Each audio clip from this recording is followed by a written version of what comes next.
Hello साथियों, स्वागत करता हूँ आपके अपने YouTube channel digital education study point में। आज हम पढ़ रहे हैं अपने टॉपिक की ओर भूगोल, जो लूसेंट का रहेगा। ठीक है, पूरी लूसेंट कराई जाएगी। ठीक है दोस्तों, देखो पढ़ते चलिए। सर्वप्रथम भूगोल शब्द का प्रयोग एरिस्टोस्थनीज एक ग्रीक विद्वान था। कब दिया था इसने? 276 से 196 ईस्वी पूर्व ने किया। यह शब्द ग्रीक भाषा के दो मूल जियो माने पृथ्वी, ग्राफी वर्णन से प्राप्त हुआ है। दोनों को एक साथ रखने पर इसका अर्थ बनता है पृथ्वी का वर्णन। क्या बनता है? पृथ्वी का वर्णन। भूगोल के नामकरण एवं इस विषय को सर्वप्रथम स्तर पर व्यवस्थित स्वरूप प्रदान करने का श्रेय यूनान यूनान के निवासियों को जाता है। किसको जाता है? यूनान के निवासियों को जाता है। हिकेटियस ने अपनी पुस्तक जस पीरियोडस अर्थात पृथ्वी का वर्णन में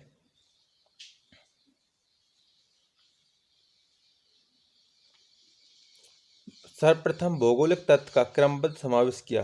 किसने किया था? जस पीडियस पुस्तक थी। ठीक है, अध्ययन के लिए स्वतंत्र विषय के रूप में भूगोल को 19वीं शताब्दी में ही मान्यता मिली थी। कब मिली थी? कौन सी शताब्दी थी? 19वीं शताब्दी में ही मान्यता मिली थी। ठीक है,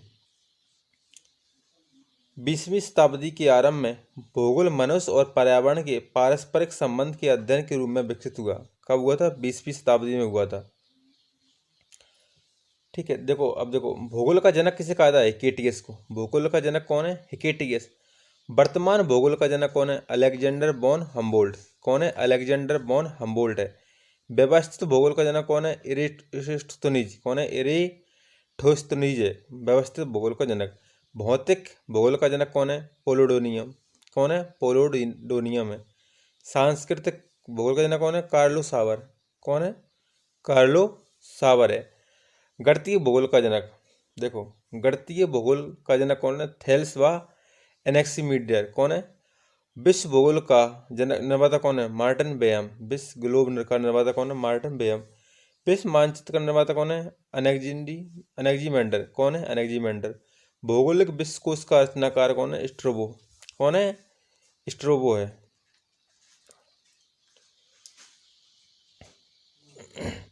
देखो इसकी दो विचारधाराएं। किसकी हैं? इसकी दो विचारधाराएं। पहली है संभववाद। इसके अनुसार मनुष्य अपने पर्यावरण में परिवर्तन करने में समर्थ है।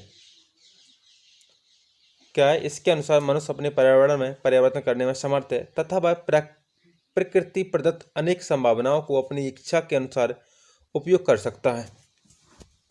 अपनी इच्छा के अनुसार उपयोग कर सकता है। इस विचारधारा के समर्थक भूगोलविद्ता बाइडल डी ला ब्लास और फ्रेके हैं। कौन है? संभववाद के प्रवर्तक कौन है? बाइडल डी ला ब्लास और फ्रेक। देखो इसे कैसे याद करेंगे? संभव है ब्लास से क्या होगा? प्लास। ढीला, एक ढीला प्लास से मुश्किल है काम संभव हो। कौन कह रहा है? फ्रेवे माना फ्रेंड से कह रहा है संभववाद।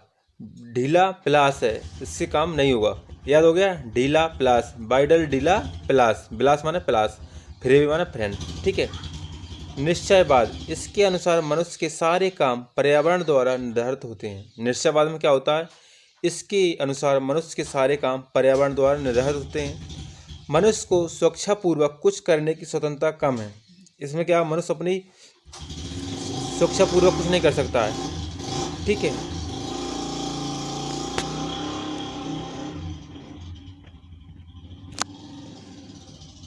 इस विचारधारा के प्रमुख समर्थक कौन है? भूगोलवेत्ता रेटर और रेटजेल है। कौन है? रेटर है और रेटजेल है। निश्चयवाद है, निश्चयवाद में कहा हो रेटर और रेटजेल। निश्चय है कि रिटायर होंगे जब उनका रेट खत्म हो जाएगा। देखो कोई व्यक्ति है, मान लो व्यक्ति की रेट लगी है, रिटायर होंगे जब रेट खत्म हो जाएगा। निश्चयवाद का कहा है रेटर और रेटजेल। एलन फ्लॉस और कौन है? एलन सैम्पल और हटिंगटन है। ठीक है। अगला देखो, भूगोल की कुछ परिभाषाएं हैं। देखो, भूगोल एक ऐसा स्वतंत्र विषय है जिसका उद्देश्य लोगों को विश्व, आकाशीय पिंडों, स्थल, महासागरों, जीव जंतुओं, वनस्पति, फलों तथा भूधरातल के क्षेत्रों में देखी जाने वाली प्रत्येक अन्य वस्तु का ज्ञान प्राप्त करना है। किसने कहा है? स्ट्रैबो ने कहा है। किसने कहा है? स्ट्रैबो ने कहा है। ठीक है। किसने कहा है? स्ट्रैबो ने कहा है।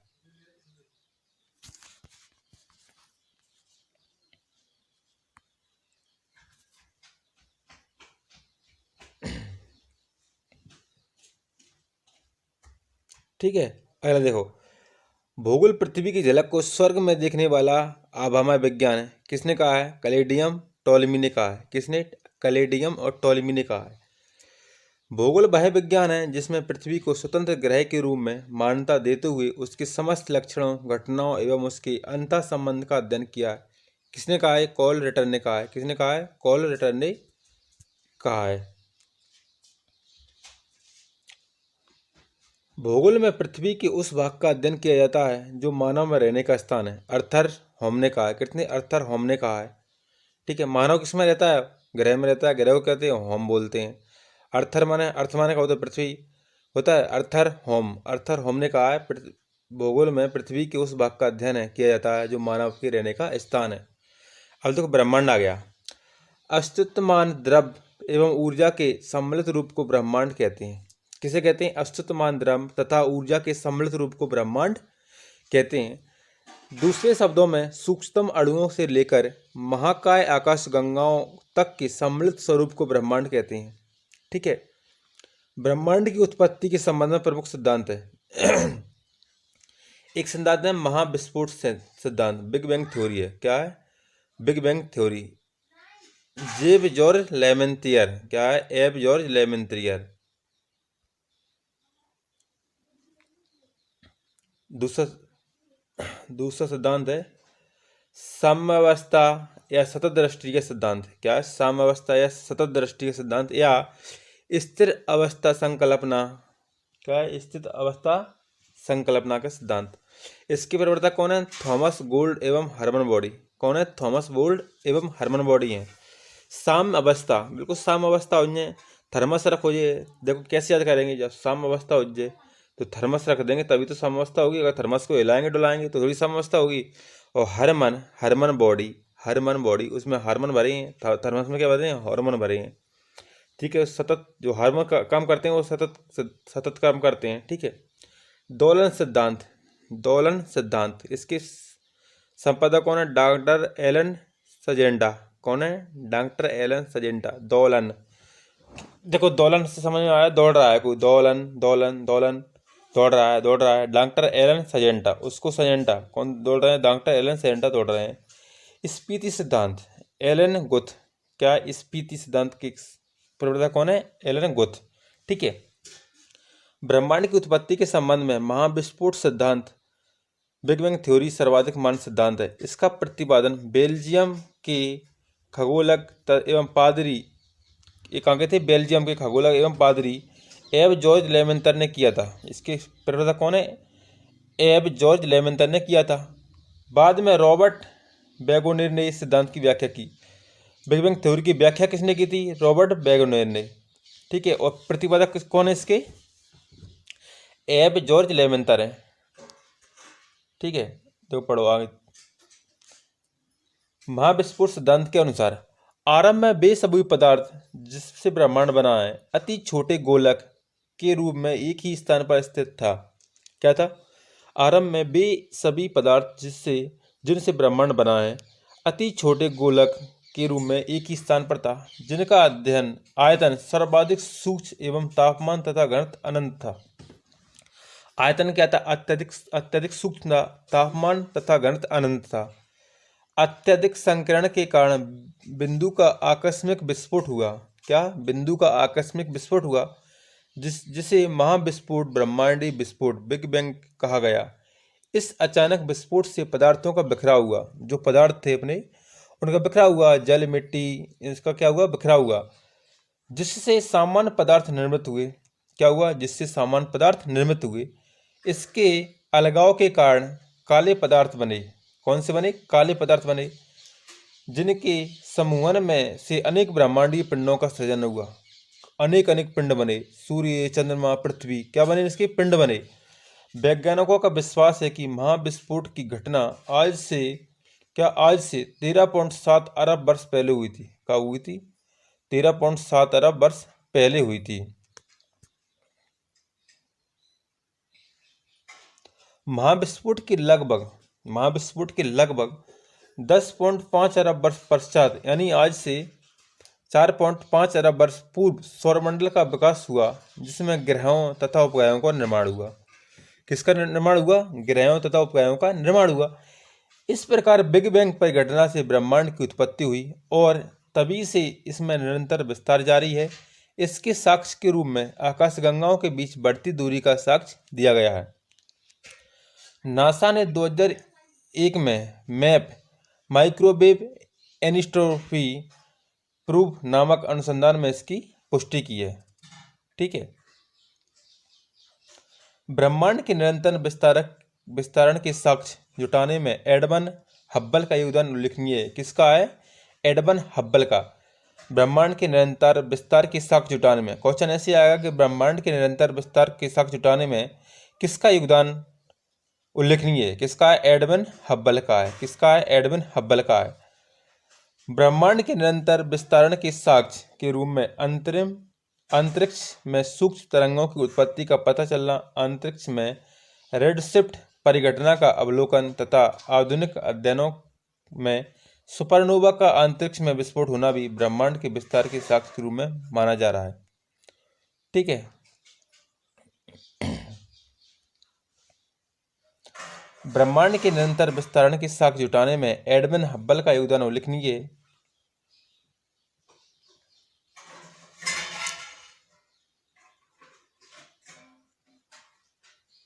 ठीक है। ब्रह्मांड के निरंतर विस्तारण के साक्ष्य के रूप में अंतरिक्ष में सूक्ष्म तरंगों की उपस्थिति का पता चलना, अंतरिक्ष में रेडशिफ्ट परिघटना का अवलोकन। क्या है? अंतरिक्ष में रेडशिफ्ट परिघटना का अवलोकन तथा आधुनिक अध्ययनों में सुपरनोवा का अंतरिक्ष में विस्फोट होना भी ब्रह्मांड के विस्तार के साक्ष्य के रूप में माना जा रहा है। अब देखो नासा क्या होता है। ठीक है। नासा के बारे में पढ़ते हैं। नासा द्वारा 30 जून 2001 में 30 जून 2021 को डेविड विल्किंसन के नेतृत्व में डेविड विल्किंसन के नेतृत्व में बिग बैंग की पुष्टि हेतु मैप परियोजना का शुभारंभ किया गया। मैप एक खोजी उपग्रह है। एक मैप एक खोजी उपग्रह है। इससे प्राप्त चित्रों से बिग बैंग की पुष्टि होती है। 11 फरवरी 2013 को इस आधार पर नासा ने ब्रह्मांड की आयु 13.7 अरब वर्ष निर्धारित करने की घोषणा की थी। कब हुई थी? 2013 में। डेविड विल्किंसन की सितंबर 2002 में ईस्वी में निधन हो गया। निधन के पश्चात उनके सम्मान में मैप उपग्रह का नाम 11 फरवरी 2003 को डब्ल्यू मैप रखा गया। किसका? डब्ल्यू मैप रखा गया। ब्रह्मांड के रहस्यों को जानने के लिए 30 मार्च 2010 को European centre for nuclear research ने जेनेवा में पृथ्वी की सतह से 50 से 175 मीटर नीचे 27.36 किलोमीटर लंबे सुरंग में लार्ज हैड्रन कोलाइजर नामक महाप्रयोग सफलतापूर्वक किया गया। ठीक है। कब किया गया था? ये 30 मार्च 2010 को किया गया था। ठीक है। सितंबर 2008 में यह महाप्रयोग असफल रहा था। पहले कब किया था? 2008 में किया था सितंबर में। फिर कब हुआ? 30 मार्च में, नहीं मार्च में हुआ था। इसमें प्रोटॉन बीमों को लगभग प्रकाश की गति से टकराया गया। प्रोटॉन बीम थे, उसको प्रकाश की गति से टकरा गया तथा हिग्स बोसन के निर्माण का प्रयोग किया गया। माना जाता है कि गॉड पार्टिकल के नाम से जाने जाने वाला हिग्स बोसन में ही ब्रह्मांड के रहस्य छिपे हैं, क्योंकि यह सबसे बेसिक यूनिट माना जाता है।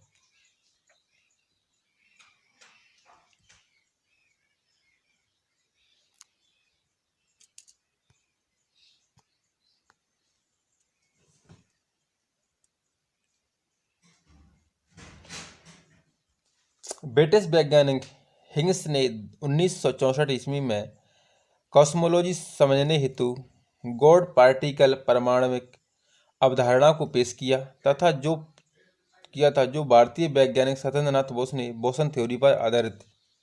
ठीक है। ब्रह्मांड का व्यास देखो, ब्रह्मांड का व्यास कितना है? 10⁸ प्रकाश वर्ष है। कितनी है? 10⁸ प्रकाश वर्ष है। ब्रह्मांड के अनुमानतः 100 अरब मंदाकिनियाँ, प्रत्येक मंदाकिनी में अनुमानतः 100 अरब तारे होते हैं। कितनी है?